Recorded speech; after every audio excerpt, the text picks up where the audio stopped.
오늘 우리가 볼 하나님의 말씀은 신약 성경 요한계시록 2장 18절에서 29절의 말씀입니다.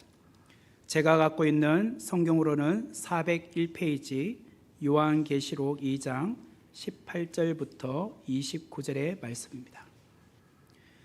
제가 봉독해 드리겠습니다. 두아디라 교회의 사자에게 편지하라. 그 눈이 불꽃 같고 그 발이 빛난 주석과 같은 하나님의 아들이 이르시되, 내가 내 사업과 사랑과 믿음과 섬김과 인내를 아노니 내 나중 행위가 처음 것보다 많도다. 그러나 내게 책망할 일이 있노라. 자칭 선지자라 하는 여자 이세벨을 내가 용납함이니 그가 내 종들을 가르쳐 꾀어 행음하게 하고 우상의 제물을 먹게 하는도다. 또 내가 그에게 회개할 기회를 주었으되 자기의 음행을 회개하고자 하지 아니하는도다.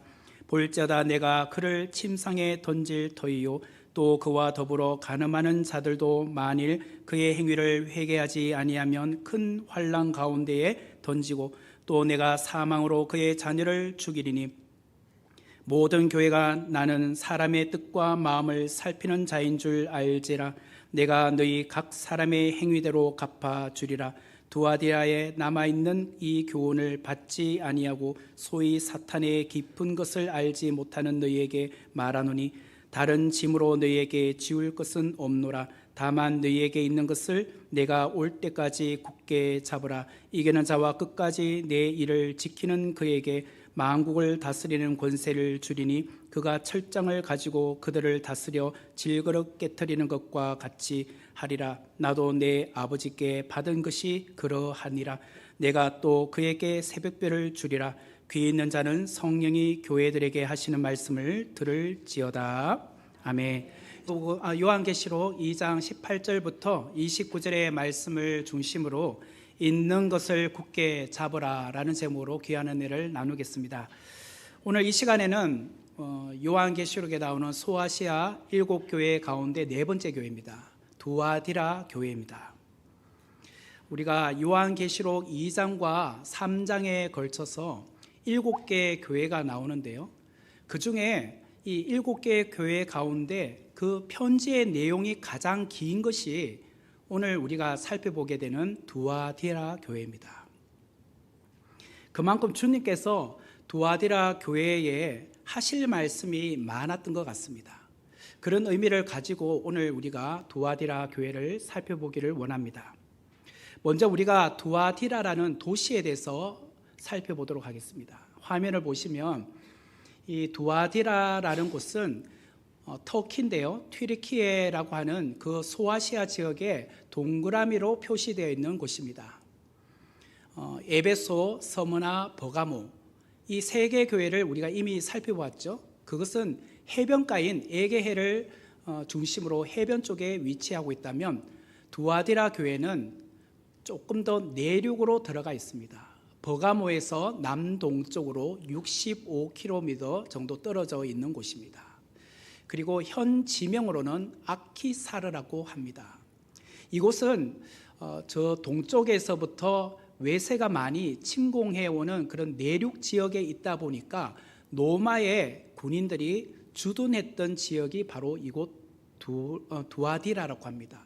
또한 이곳은 동쪽으로 가면 아시아고 서쪽으로 가면 유럽에 되는 그런 길목의 교통의 요충지로 있다 보니까 상업적으로도 굉장히 중요한 도시였다고 합니다. 특별히 이곳은 구리의 원료인 주석이 많이 채굴되었던 곳입니다.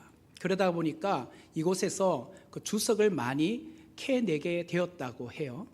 뿐만 아니라 이곳은 양모나 염료 산업이 많이 발달되어 있었습니다. 특별히 우리가 잘 아는 사도행전 16장에 보면은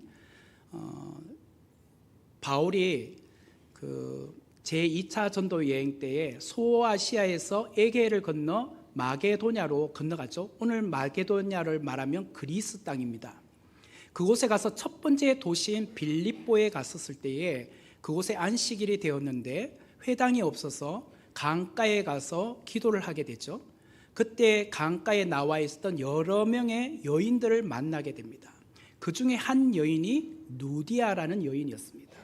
그 누디아의 출신지가 바로 오늘 우리가 살펴보게 되는 두아디라입니다.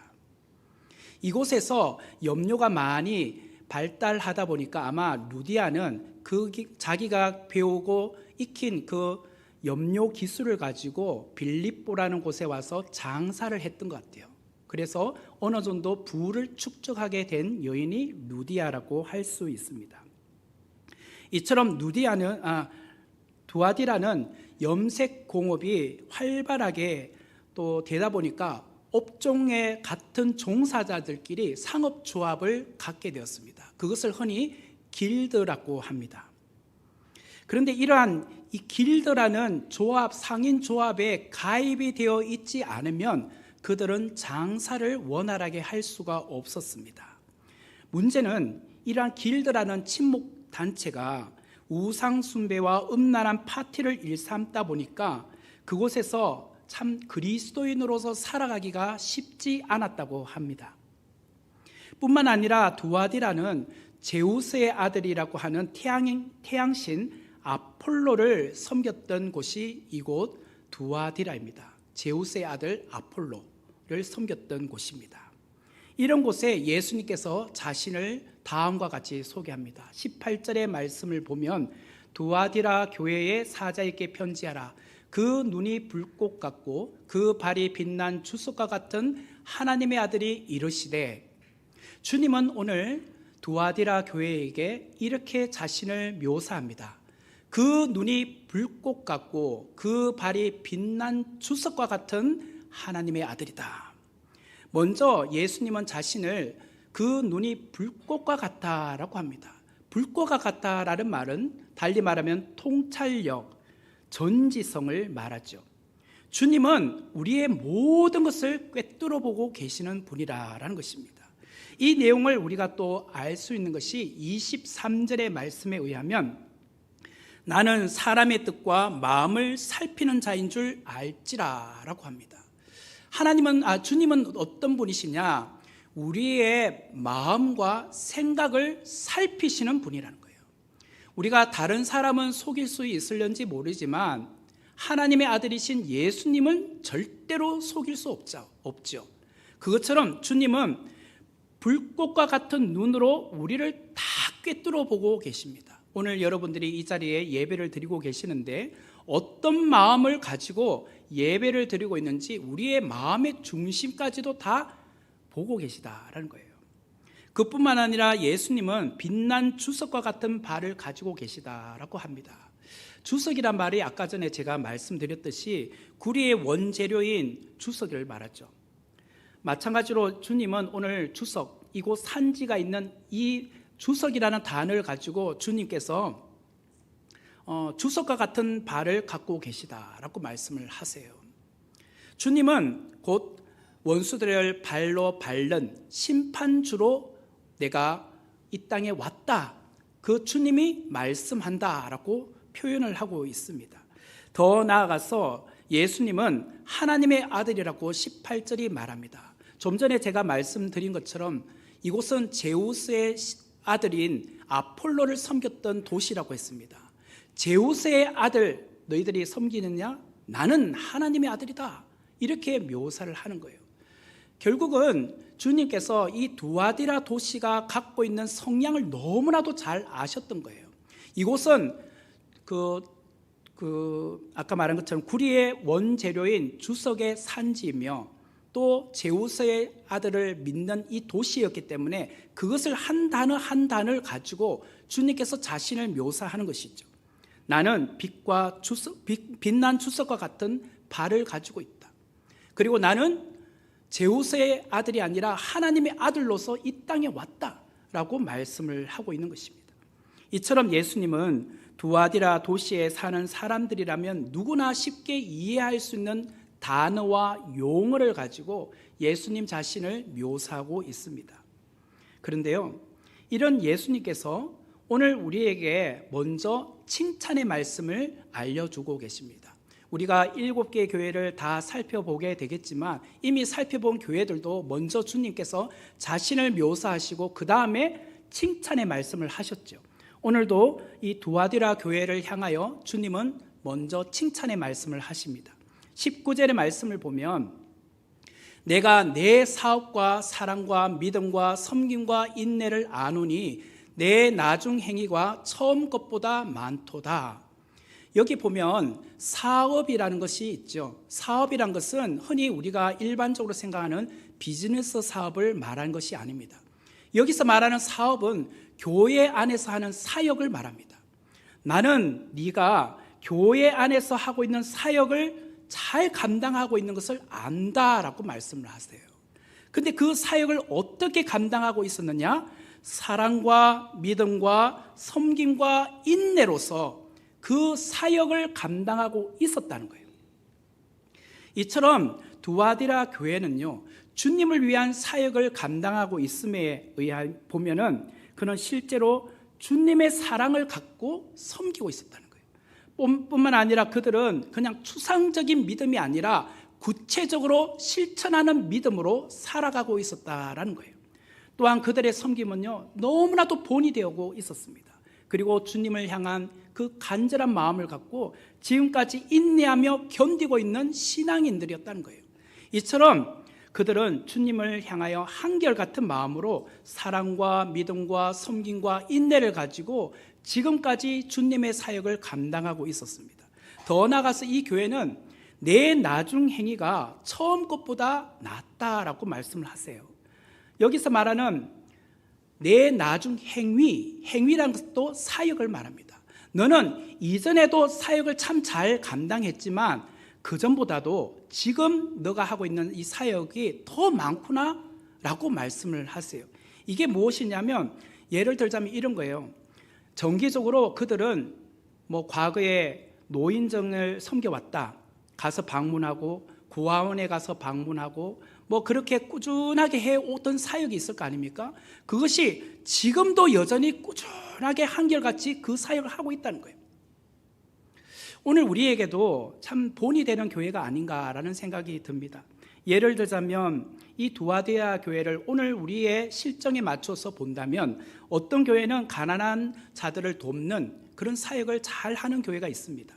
그리고 노숙자를 위하여 바포 사역을 하고 있는 교회도 있을 거고 또 어르신들을 위하여 잘 섬기는 교회가 있습니다. 뿐만 아니라 요양병원이나 암 말기 환자들이 모여있는 호스피스 사역을 잘 감당하는 교회가 있을 수 있습니다. 이 모든 것은 사랑과 믿음과 섬김과 인내가 없이는 감당할 수 없는 사역이겠죠. 이처럼 두아디라 교회는 정말 하나님의 은혜 가운데 이 모든 것을 잘 감당하고 있었다는 거예요. 그런데 더 감사한 것은 칭찬받을 만한 일은 내 나중 행위가 처음 것보다 많았다는 거예요. 두아디라 교회가 처음에 자그마하게 요양병원을 가서 섬겼다면 그 요양병원을 이제는 한 군데 가는 것이 아니라 2군데, 3군데 확장시켰고 그리고 그것을 그전에는 한 2-3명이 가서 섬겼다면 이제는 교회 안에서 전도 예배로 가서 섬기거나 또 더 많은 사람들이 함께 가서 그 힘들고 어려운 사람들, 암말기에 있는 사람들, 그리고 호스피스 가서 섬겨드렸다는 거예요. 이것이 처음보다 지금 나중에 훨씬 더 많이 충성되게 섬기고 있었다는 거예요. 이것을 주님께서 오늘 칭찬하고 계셨다라는 거예요. 그들의 사역은 점점 식어지지 않았습니다. 그들은 점점 믿음이 떨어지지 않았습니다. 이 사역에 있어서 어떤 경우에는 이럴 수 있죠. 우리가 처음에 어떤 사역을 시작을 했습니다. 그 사역을 하다 보면 교회가 점점 약해지면 재정이 어려워지면 어떻게 해요? 우리 같은 경우는 올해는 그 사역을 조금 좀 줄여보자. 그전에 한 이 정도 되는 양으로 섬겼다면 이번엔 한 70%만 섬기자. 아니 그보다 더 우리 상황이 어려우니까 한 50%만 해보자. 우리가 또 나이가 들어가니까 아이고 이제 섬길 사람도 적네. 이제는 젊은 사람들도 없는데 차라리 그냥 그거는 이번에는 가지 말자. 그럴 수도 있단 말이에요. 그러나 이 두아디라 교회는 몇십 년 전부터 해오던 그 사역을 멈추지 않았어요. 오히려 더 확장시켰어요. 오히려 더 거기에 헌신을 했단 말이에요. 물질적으로 헌신하고 시간적으로 헌신하고 몸으로 헌신했던 교회가 두아디라 교회였다라는 것입니다. 이처럼 두아디라 교회의 성도들이 정말 하나님이 오실 때는, 주님이 오실 때는 믿음이 더 성장해 있었다는 거예요. 그 결과 믿음의 열매가 그 사역 가운데 풍성하게 드러나고 있었던 것입니다. 일반적으로 제가 좀 전에도 말한 것처럼 어떤 교회들은 정말 사역을 시작하다가 어느 날 흐지부지 그 사역을 멈추기도 하죠. 용도삼위처럼 그 사역을 우리는 정말 끝을 마무리 잘 못하고 처음에는 화려하게 시작했는데 나중에는 점점 그 사역의 질이 떨어지는 경우가 있지 않습니까? 그러나 이 두아디라 교회는 그러지 않았다는 거예요. 저는 이 두아디라 교회를 향한 주님의 칭찬의 말씀을 보면서 어떤 생각을 해보았느냐면, 주님이 우리 선목교회를 보실 때 어떠한 교회인가 라는 생각을 해봅니다. 과거에 열심히 해왔던 사역들이 있을 겁니다. 초창기부터 지금까지 해왔던 사역이 있을 거예요. 그 종류가 중요한 게 아니라 그 사역 가운데 지금도 꾸준하게 변함없이 한결같이 하고 있는 사역은 어떤 것입니까? 두아디라 교회처럼 처음에 작게 시작했지만 그것을 멈추지 않고 우리가 조금 더 열심히 헌신해보자. 물질로, 우리의 시간으로, 우리의 몸으로 섬겨보자. 그것을 조금 더 확장해보자. 아무리 우리가 힘들어도 이거는 멈출 수 없다. 이 사역만큼은 우리가 주님이 오시는 그날까지 한번 감당해보자. 그러면서 한결같이 해오고 있는 사역은 무엇이냔 말이에요. 그리고 우리 개인에게도 한번 물어봅시다. 여러분들이 예나 지금이나 한결같이 여러분에게 주신 그 은사를 가지고 하고 있는 일들은 무엇이냔 말이에요. 주님을 위하여 하고 있는 사역. 어떤 분은 성가대를 한결같이 하고 있는 분이 있을 수 있죠. 어떤 분은 차량으로 한결같이 섬겨오고 있는 우리 김용수 장로님 같은 분도 있죠. 또 방송실에서 한결같이 사역하는 우리 박문수 집사님 같은 분들도 있죠. 그렇게 변함없이 한결같이 하고 있는 사역이 있느냐 말이에요. 주님은 두아디라 교회를 보시면서 너의 사역이 사랑과 믿음과 섬김과 인내로서 처음보다 나중의 행위가 더 많구나 라고 칭찬하세요. 그냥 사역을 하는 게 중요한 것이 아니라 그 안에 사랑과 믿음과 섬김과 인내를 담아서 하고 있었다는 거예요. 이런 교회가 두아디라 교회였다는 거예요. 그것을 주님께서 높이 보셨다는 거예요. 칭찬하고 계셨다는 거예요. 그런데 이렇게 칭찬이 정말 자자했던 교회가 오늘 주님으로부터 책망의 말씀도 듣고 있습니다. 칭찬의 말씀은 19절 한 절에 있는데 20절부터 24절까지 5절에 걸쳐서 책망의 말씀을 하고 있어요. 참 궁금하지 않습니까? 이렇게 주님으로부터 칭찬을 들었던 교회가 칭찬의 말씀은 한 구절밖에 없고 책망의 말씀이 5구절이라니 참 이해가 되지 않아요. 저는 이 설교를 준비하면서 이런 생각을 해보았습니다. 화면에 보시면 주마가편이라는 단어가 있어요. 한자 그 사자성어죠. 주마가편이라는 것이 달리는 말에 채찍을 더한다라는 뜻 아닙니까? 일을 잘하고 있는 사람에게 더 잘하도록 격려하거나 또는 무엇을 성취했더라도 멈추지 않고 더 노력하라고 주마가편이라는 한자 성어를 쓰지 않습니까? 어쩌면 저는 이런 생각이 듭니다. 그래, 이것만큼만 고치면, 내가 책망을 하는 이유는 이것만 너가 잘 고치면 달리는 말에 채찍을 가하듯 더 잘할 수 있지 않겠니? 라고 하시면서 어쩌면 주님께서 그들을 조금 더 격려하기 위해서 조금 더 잘해보라고 하시는 말씀이 아닌가라는 생각이 들어요. 이건 그냥 제 생각이에요. 뭐 사실 그렇지 않을 수도 있죠. 뭐든지 우리는 좋은 쪽으로 생각해야 안 되겠습니까? 또 여러분들도 자녀들이 공부도 잘하지만 그래 요거라도 조금 더 잘하면 좋겠다 하고 조금 약간 부족한 부분을 여러분들이 코치해 주는 것과 같은 것이라고 생각하시면 될 것 같아요. 그렇다면 두아디라 교회를 향한 책망은 무엇이었을까? 2가지입니다. 첫 번째는 자칭 선지자라고 하는 여자 이세벨을 용납했다는 거예요. 자칭 선지자라고 하는 여자인 이세벨을 그들이 용납했다, 받아들였다는 거예요. 그 말씀이 20절에 나옵니다. 그러나 내게 책망할 일이 있노라. 자칭 선지자라 하는 여자 이세벨을 네가 용납함이니 그가 내 종들을 가르쳐 꿰어 행음하게 하고 우상의 제물을 먹게 하는도다. 주님은 두아디라 교회에 이세벨을 용납했다라고 말씀을 하고 계셔요. 이세벨은 누구죠? 우리가 금요 저녁 예배 때마다 열왕기하 말씀으로 함께 나누기 때문에 아마 아실 겁니다. 그 북이스라엘의 제7대 왕이었던 아합의 부인이 이세벨입니다. 이 이세벨은 그 북이스라엘 위쪽에 보면 시돈이라는 나라가 있는데 시돈의 왕 엣바알의 딸이 바로 이세벨입니다. 그러니까 시돈의 왕의 딸이니까 공주죠. 그 공주가 북이스라엘의 아합과 그런 결혼을 하게 됩니다. 그래서 북이스라엘에 와서 살게 되는데 문제는 그들이 믿었던 그 나라에서 믿었던 바알신을 갖고 들어온 거예요. 우상을 갖고 들어온 겁니다.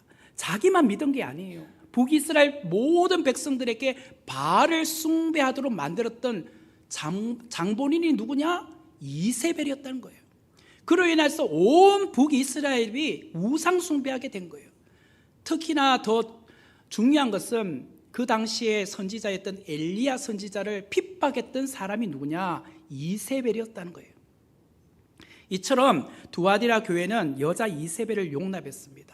제가 좀 전에도 말한 것처럼 사랑과 믿음과 섬김과 인내로 정말 교회 안에서 헌신적으로 처음보다 나중에 더 많은 사역을 감당한 것처럼 이런 좋은 칭찬의 말을 듣고 있는 이 두아디라 교회에 너무나도 어울리지 않는 악의 화신처럼 행동하는 여자 이세벨이 들어왔다는 거예요.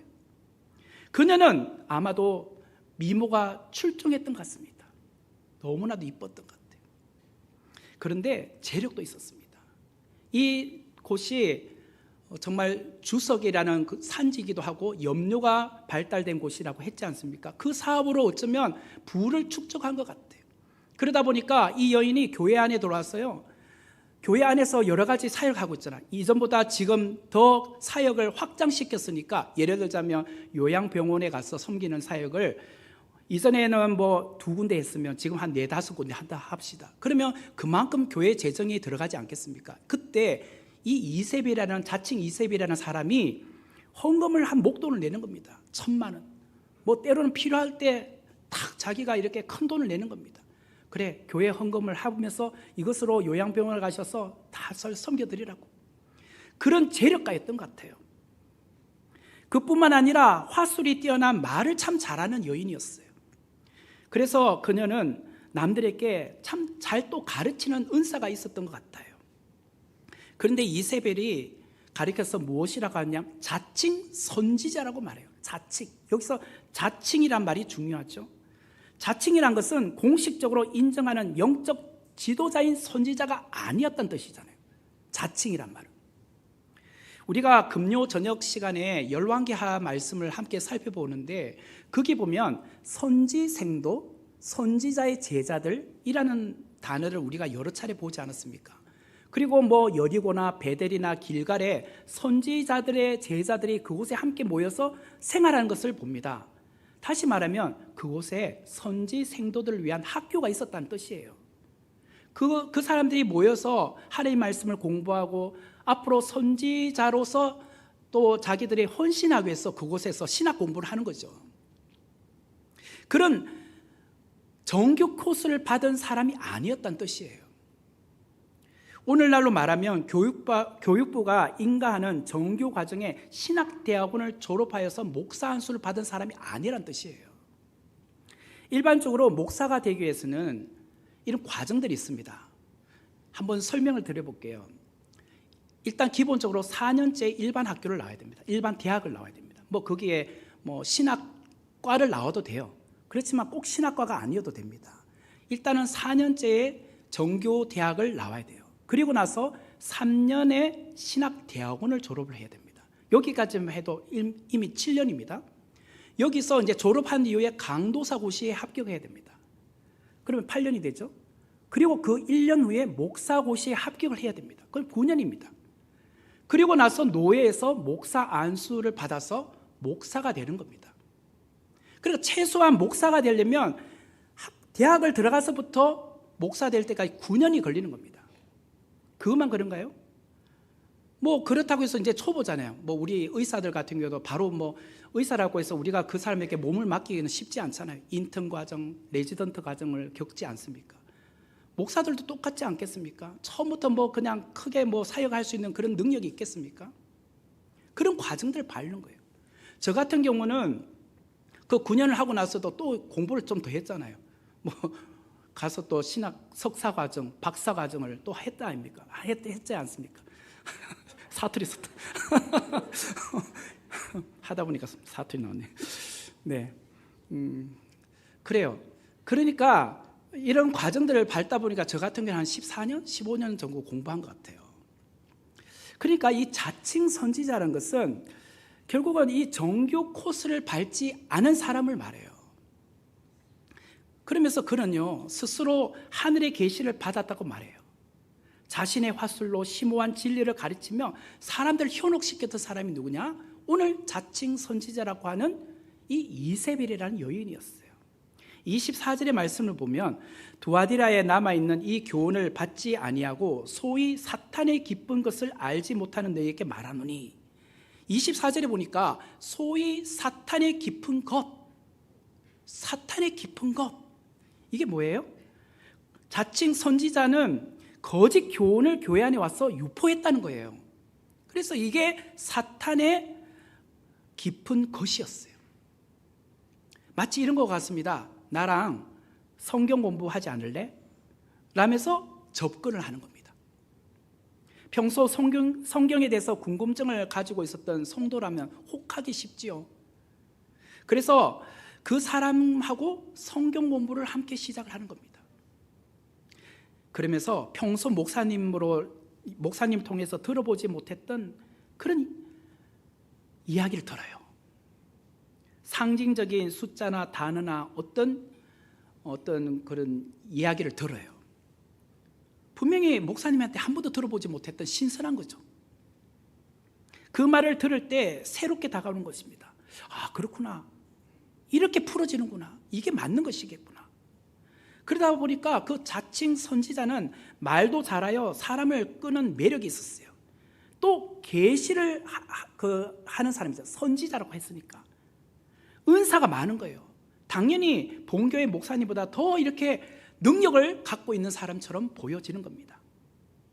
자칭 선지자라고 말하는 사람은 스스로 말합니다. 나는 필 받았다고. 환상과 계시를 볼 줄 안다고. 영적인 큰 체험을 했다고. 신유의 은사를 갖고 있다고. 또 실제로 그런 능력을 발휘하는 것을 보기도 합니다. 그 사람이 교회가 허락하지 않는 성경 공부의 모임을 가지길 원해요. 그래서 사람 한 명씩 한 명씩 섭외를 하는 겁니다. 그러면서 그 사람에게 말씀을 전해요. 그러다 보니까 나도 모르게 거기에 깊이 빠지기 시작합니다. 이게 뭐죠? 이단이고 사이비입니다. 이들은 교묘하게 교회 안으로 들어와 처음에는 매우 헌신적으로 교회를 합니다. 많은 사람들이 볼 때 정말 믿음이 대단하구나. 어떻게 저렇게 헌신적으로 일을 할 수 있지? 또 보니까 성경도 많이 알아. 굉장히 뭔가 열심히 해. 그러다 보면 성도들이 정말 그 마음을 놓쳐, 그 사람에 대해서. 그런데 그것이 작전이었어요. 이게 그 신천지의 수법이잖아요. 나랑 성경 공부 해볼래? 해보지 않을래? 여기 이 책 한번 읽어봐. 나와 이런 곳에 한번 같이 가보지 않을래? 이렇게 하나씩 와서 접근하기 시작을 하는 거예요. 이 자리를 빌어 여러분에게 제가 분명하게 말씀을 드립니다. 교회가 모르고 담임 목사가 모르는 성경 공부에 함부로 참여하지 마십시오. 요즘은 목사라고 불리는 사람 중에 우리가 익히 아는 신학교나 교단이 아닌 곳에서 목사 안수를 받고 목사라고 말하는 사람들도 있습니다. 여러분들이 흔히 우리 들어본 신학교 있잖아요. 우리는 합동신학대학원입니다. 합신, 장로의 신학대학원, 총회 신학대학원, 총신, 장신, 아시아연합신학교, 서울신학대학교, 이런 식으로 우리가 기본적으로 아는 신학교가 있잖아요. 그리고 어떤 우리가 익히 아는 교단이 있잖아요. 장신, 고신, 합신, 총신, 개혁신 뭐 이런 식으로 딱 딱 명확하게 우리가 알고 있는 그런 교단이 있잖아요. 그런 신학교와 그런 교단이 아닌데도 뭔가 이분이 어디서 뭐 목사 한 수 받았다, 어디서 신학 공부했다 하면요, 일단 의심하십시오. 잘 모르면 물어보세요. 저한테. 제가 모르면 저도 물어볼 거예요, 누구한테. 그리고 여러분에게 정확하게 괜찮다, 뭐 그런 식으로 답변을 드릴게요. 그렇기 때문에 여러분들이 아무거나 들으면 안 돼요. 아무 곳이나 가면 안 돼요. 아무 책이나 봐서는 안 돼요. 두아디라 교회의 문제는요, 자칭 선지자라고 하는 여자 이세벨을 용납했어요. 비록 두아디라 교회가 주님을 위한 사역에 있어서 사랑과 믿음과 섬김과 인내를 갖고 처음보다 나중에 행위가 더 많아졌어요. 이세벨을, 그런데 문제는 용납한 것이에요. 그 이세벨을 용납함으로 말미암아 교회가 걷잡을 수 없는 어려움에 봉착하고 말았다는 거예요. 20절의 말씀을 보시면, 그러나 네게 책망할 일이 있노라. 자칭 선지자라 하는 여자 이세벨을 네가 용납함이니 그가 내 종들을 가르쳐 꾀어 행음하게 하고 우상의 제물을 먹게 하는도다. 이세벨은 많은 신실한 주의 종, 내 종들이라고 하잖아요. 그냥 평신도가 아니라 종들이란 것은 중직자를 말해요. 교회 안의 순장들을 말해요. 그러니까 이미 교회 안에서 깊이 그동안 신앙생활을 해온 그 사람들을 꼬셔요. 꼬셔서 나랑 성경 공부하자는 거예요. 나랑 어떤 곳에 한 가보자는 거예요. 이 책을 읽어보자는 거예요. 근데 그 사람들이 혹하고 넘어가. 왜? 한 번도 담임 목사님한테 이렇게 해석을 들어본 적이 없거든. 너무나도 신선한 거죠. 이게 맞아 보여요. 그러다 보니까 나도 모르게 그게 침체되기 시작한다는 거예요. 이게 문제였다는 거예요. 당시 두아디라는 상업의 도시라고 했습니다. 그래서 장사하려면 필히 상인조합인 길드에 가입이 되어야 했습니다. 그 가입이 되어 있지 않는 사람은 결국 장사의 길도 막히는 거예요. 그런데 그 길드라는 조합에는 상인들이 자신들이 믿는 수호신이 있었어요. 우리도 어떤 단체 가면 뭐 대제물이 갖다 놓고 절하기도 하고 그러잖아요. 그처럼 그들이 믿는 수호신이 있었어요. 그리고 길드에 가입을 했다는 것은 그게 나름의 월 이렇게 납입금이 있어요. 회비를 내야 되는 거예요. 회비. 그래야지 자기들이 조합을 운영할 거 아닙니까? 그 안에 단체가 운영되려면. 그러면 그 단체에서 요구하는 것을 또 그들은 따라야 되는 거예요. 의무를 시행을 해야 되는 거예요. 그러다 보니 나도 모르게 그게 물들어가기 시작을 한 거예요. 그것이 우상인지도 모르고 그것이 잘못된 길인지도 모르고 따라가고 있었다는 거예요. 이세벨은 말합니다. 야, 니 왜 그렇게 고지식하게 신앙생활 해? 니 그렇게 신앙생활하면 장사의 길도 막혀. 생활을 하기 힘들어. 그냥 길드에 가입해. 그냥 좋은 게 좋은 거잖아. 그렇게 하면 니 돈 벌 수 있잖아. 그렇게 하면 니가 생활할 수 있잖아. 교회도 가잖아. 교회 가면서 그냥 거기도 가입하란 말이야. 양쪽 다리 걸치면서 살아도 아무 문제 없잖아. 굳이 왜 그렇게 니는 그게 정도라고 생각해? 우리에게 그런 생각이 들지 않습니까? 여러분들도 신앙생활 하면서 그냥 정도로 가야지, 이게 유일한 길이야. 그런데 세상살이가 쉽지 않잖아요. 그렇게 정직하게 사는 것이 우리에게는 너무 어렵잖아요. 제가 한국 기독 실업인 CBMC라는 곳이 있습니다. 거기 가서 조창 기도회 설교를 한 적이 있습니다. 예배를 드리고 나서 그 기업인들과 함께 식사를 했습니다. 그 중에 한 기업인이 식사 중에 저에게 이런 말을 했습니다. 접대와 향응과 리베이트, 이것을 정말 하지 않으면 사업하기 힘들다는 거예요. 접대를 해야 되고 향응을 해야 되고 리베이트를 해야지만 그래도 내가 먹고 살아갈 수 있다는 거예요. 목사님, 세상은 그래요. 믿음으로만 갈 수 없어요. 신앙의 길 정도로 가는 것이 정말 세상에서는 그게 적용이 안 돼요. 이렇게 말한 분이 있어요. 정말 이 시대에 정직하게 주님의 말씀만 붙들고 신앙생활 한다는 것이 이처럼 힘들다는 거예요. 아마 여러분들 다 공감하실 거예요. 신앙생활 하는 것이 쉽지 않잖아요. 믿음으로 살아간다는 것이 쉽지 않잖아요. 그렇다면 여러분 안에 용납하고 있는 이세벨은 무엇입니까? 내가 하나님을 믿으면서도 동시에 세상에 이것 아니면 또 내가 할 수 없어. 그래서 세상의 그 물결에 내가 휩쓸려서 흘러가고 있는 것은 무엇입니까? 자칭 선지자라고 하는 이세벨의 그런 교리나 진리나 그런 교훈을, 가르침을 따라가고 있는 것은 또 무엇입니까? 한번 생각해 보세요. 두 번째로 두아디라 교회를 향한 책망의 말씀이 무엇이냐? 회개할 기회를 주었는데 음행에서 돌이키지 않았다는 거예요. 회개할 기회를 주었다는 거예요. 그러나 그 음행에서 돌아서지 않았다. 21절의 말씀을 보면 또 내가 그에게 회개할 기회를 주었으되 자기의 음행을 회개하고자 하지 아니하는도다. 여기서 그란 것은 이세벨 말이에요. 주님께서 거짓된 교훈과 거짓된 진리를 가지고 교회를 흔들고 있었던 이세벨에게 회개할 기회를 주셨다고 말해요. 우리 같으면 그 사람에게 회개할 기회를 왜 줘요? 그냥 쳐버리지. 그러나 하나님, 주님은 모든 사람에게 공평하게 회개할 기회를 주셨다는 거예요. 그런데 이 이세벨이 자기 음행을 회개하고자 하지 않았다. 끝까지 회개하지 않았다는 거예요. 주님은 때가 되면 반드시 심판을 하시는 분입니다. 22절과 23절에 그 내용이 나오죠. 볼지어다 내가 그를 침상에 던질 터이요 또 그와 더불어 간음하는 자들도 그를 만일 그의 행위를 회개하지 아니하면 큰 환난 가운데에 던지고 또 내가 사망으로 그의 자녀를 죽이리니 모든 교회가 나는 사람의 뜻과 마음을 살피는 자인 줄 알지라. 내가 너희 각 사람의 행위대로 갚아주리라. 22절에 보니까 그를 침상에 던질 것이라고 나오죠. 여기서 침상이란 것은 이 이세벨이 음란과 불륜 행위를 했던 그 침상을 말해요. 그런데 그 침상이 어떤 침상이 될 것이냐?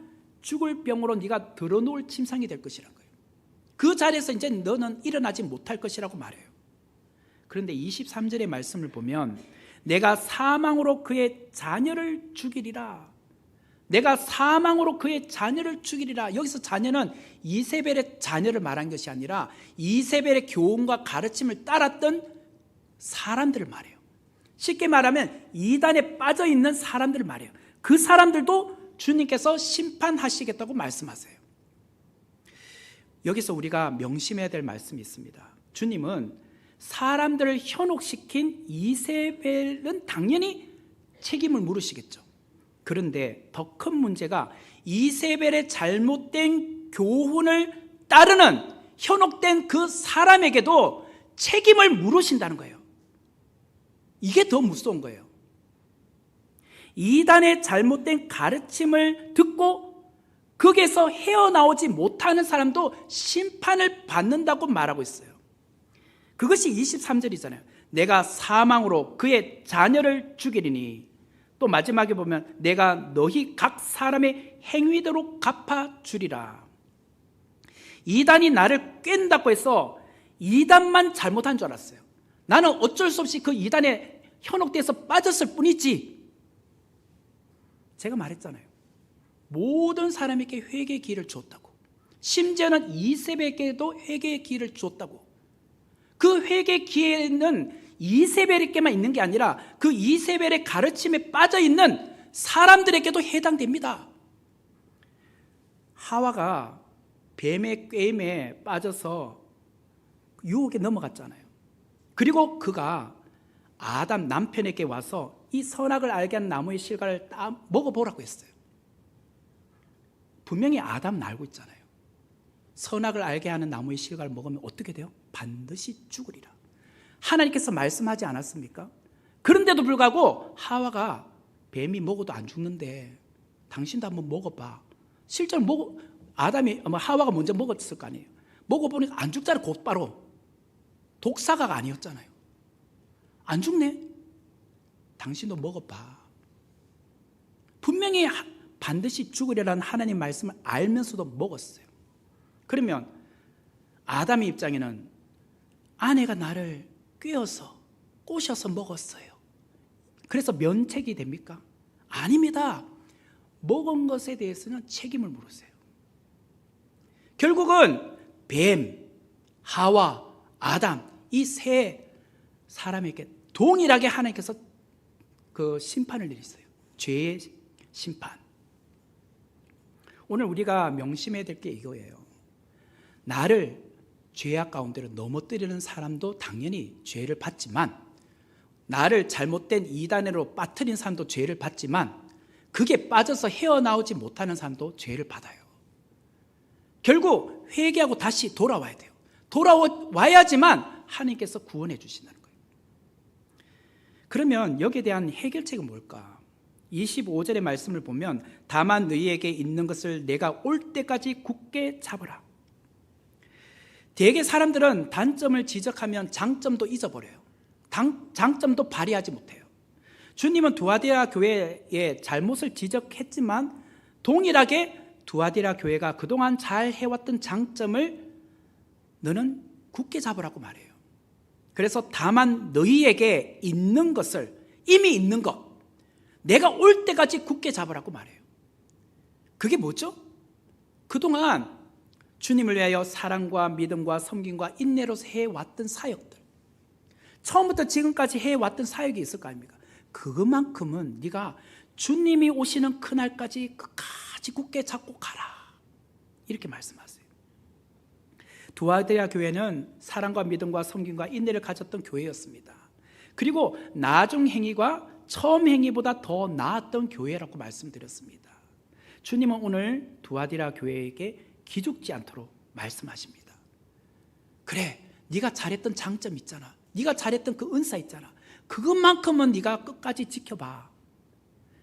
거기에 대해서 오늘 주님께서 말씀하셔요. 이 시간 주님은 우리 선목교회도 동일하게 말씀하십니다. 선목교회가 지금까지 해오던 사역을, 내가 주님으로부터 책망 들었기 때문에 아이고 이제는 그것도 못하겠네, 부담스러워서 내려놓지 말라는 거예요. 아무리 힘들어도 그것만큼은 끝까지 우리가 감당해야 될 것으로 가라는 거예요.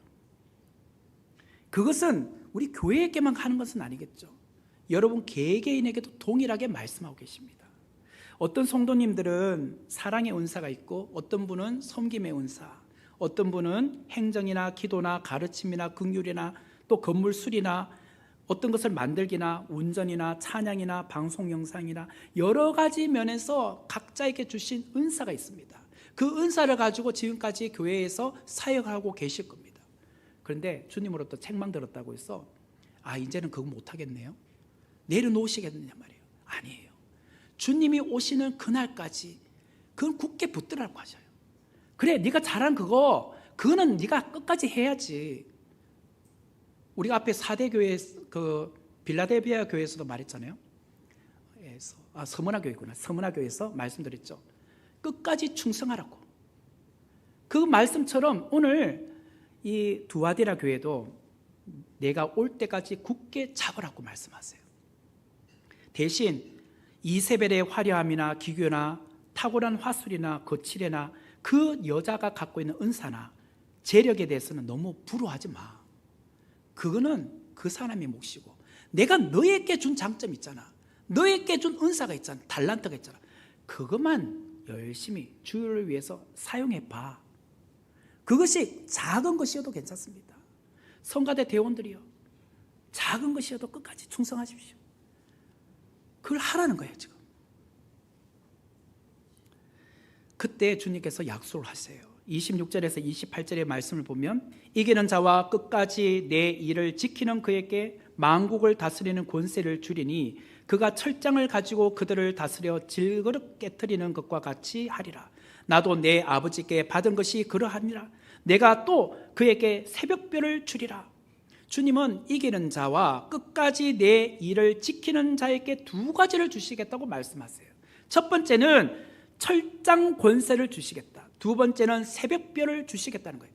철장 권세란 것은 끝까지 신앙의 절개를 지킨 사에게 만국의 하나님, 만국을 다스리는 주님께서 그들에게 권세를 주셔서 지켜주시겠다는 거예요. 또한 새벽별을 주시겠다는 것은 예수님 본인을 주시겠다는 거예요. 예수님께서 우리에게 임마누엘이 되어 주시겠다는 거예요. 아무리 내가 힘들고 어려워도 내가 그 상인조합인 길드에 가입되지 않아서 내 생활이 궁핍하다 할지라도 주님이 나와 함께 하시겠다는 거예요. 나와 함께 하셔서 너의 생활의 책임자가 되어주시겠다, 너의 생명의 보호자가 되어주시겠다고 말씀하세요. 주님은 이처럼 악하고 교만한 권세자들을 심판하시며 역사를 회복하게 하시며 하나님의 백성들의 눈물을 닦아주시는 분이십니다. 그뿐만 아니라 주님은 우리와 함께 하시는 임마누엘이 되어주신다고 말씀하세요. 두아디라 교회는요, 어려운 환경 가운데 있었습니다. 세상을 따를 것인가 아니면 주님을 끝까지 따를 것인가 결단하지 않으면 자기가 죽을 것 같았어요. 생활이 너무나도 어려우니까. 하지만 이세벨과 같은 거짓 선지자가 나타나 교묘하게 타협안을 제시하더라도 끝까지 그 유혹에 넘어가지 말라고 말씀하고 있어요. 우리가 살아가는 이 땅에서 주님의 말씀을 붙잡고 살기가 쉽지 않습니다. 직장인으로서 세상 가운데 살기가 버거워요. 그렇지만 끝까지 한번 지켜보세요. 그 믿음을 지켜보라는 거예요. 그러면 주님은 칭찬하십니다. 굳게 붙잡으라고 말씀하세요.